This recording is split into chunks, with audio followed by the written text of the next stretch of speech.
حضور نبی کریم صلی اللہ علیہ وآلہ وسلم کے ولادت کے وقت حیرت انگیز واقعات کا ظہور ہونا۔ اربوں خربوں درود و سلام حضرت محمد صلی اللہ علیہ وآلہ وسلم پر اور آپ صلی اللہ علیہ وآلہ وسلم کی آل پاک پر۔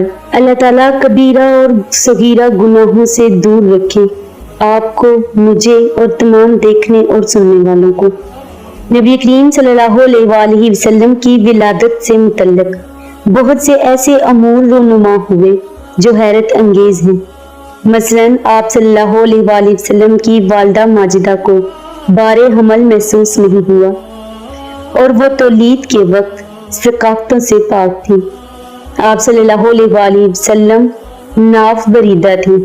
آپ صلی اللہ علیہ وآلہ وسلم کے ظہور فرماتے ہیں، آپ صلی اللہ علیہ وآلہ وسلم کے جسم سے ایک ایسا نور ساطع ہوا جس سے ساری دنیا روشن ہو گئی، اور آپ صلی اللہ علیہ وآلہ وسلم نے پیدا ہوتے ہی دونوں ہاتھوں کو زمین پر ٹیک کر سجدہ خالق ادا کیا، پھر آسمان کی طرف سر بلند کر کے تکبیر کہی، لا الہ الا اللہ انا محمد رسول اللہ زبان پر جاری کیا۔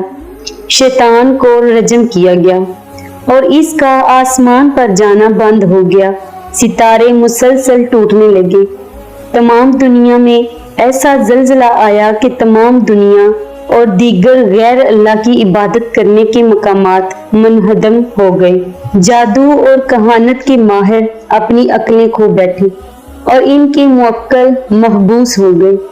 ایسے ستارے آسمان پر نکل آئے جنہیں کبھی کسی نے نہ دیکھا تھا۔ ساوا کی وہ جھیل جس کی پرستش کی جاتی تھی، جو کاشان میں ہے، وہ خشک ہو گئی۔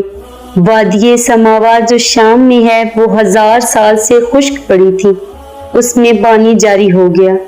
دجلہ میں اس قدر طغیانی ہوئی کہ اس کا پانی تمام علاقوں میں پھیل گیا۔ محل کسرا میں پانی بھر گیا اور ایسا زلزلہ آیا کہ ایوان کسرا کے 14 کنکرے زمین پر گر پڑے اور تاغ کسرا شگافتہ ہو گیا، اور فارس کی وہ آگ جو 1000 سال سے مسلسل روشن تھی فوراً بجھ گئی۔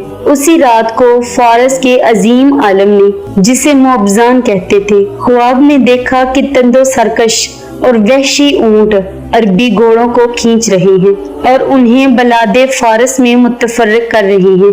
اس نے اس خواب کا بادشاہ سے ذکر کیا۔ بادشاہ نوشروان کسرا نے ایک قاصد کے ذریعے سے اپنے ہیرا کے گورنر نعمان بن مندز کو کہلا بھیجا، ہمارے عالم نے ایک عجیب و غریب خواب دیکھا ہے، تو کسی ایسے عقل مند اور ہوشیار شخص کو میرے پاس بھیج دے جو اس کے اطمینان بخش تعبیر دے سکے، مجھے مطمئن کر سکے۔ نعمان بن مندز نے عبد المسیح کو بھیجا جو کہ بہت ہی لائق تھا، بادشاہ کے پاس بھیج دیا۔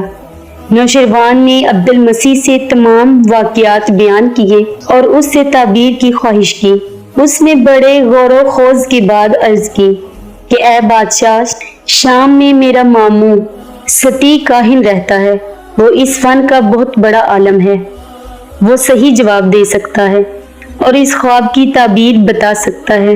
نوشروان نے عبد المسیح کو حکم دیا کہ فوراً شام چلا جائے۔ ستی ایک عجیب الخلقت انسان تھا، اس کے جسم میں مفاصل یعنی جوڑ بند نہ تھے، وہ اٹھ بیٹھ نہیں سکتا تھا مگر غصہ کے وقت اٹھ بیٹھتا تھا۔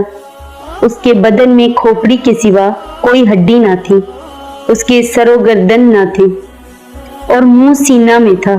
وہ جابیہ میں رہتا تھا، جب اسے کہیں لے جانا ہوتا تھا تو اسے گٹھری کی طرح باندھ لیتے تھے، جب اس سے کچھ پوچھنا مقصود ہوتا تو اسے خوب جھنجھوڑتے تھے، پھر وہ اوندا ہو کر غیب کی باتیں بتاتا تھا۔ دونوں فرقوں کے علماء کا بیان ہے کہ وہ کاہن تھا۔ چنانچہ وہ روانہ ہو کر دمشق پہنچا۔ باب جابیہ میں اس سے اس وقت ملا جبکہ وہ عالم اعتذار میں تھا۔ عبد المسیح نے کان میں چیخ کر اپنا مدعا بیان کیا۔ اس نے کہا کہ ایک عظیم ہستی دنیا میں آ چکی ہے۔ جب نوشروان کی نسل کے 14 مرد و زن کنگروں کے عدد کے مطابق حکومت کر چکیں گے تو یہ ملک اس خاندان سے نکل جائے گا۔ یہ کہہ کر وہ مر گیا۔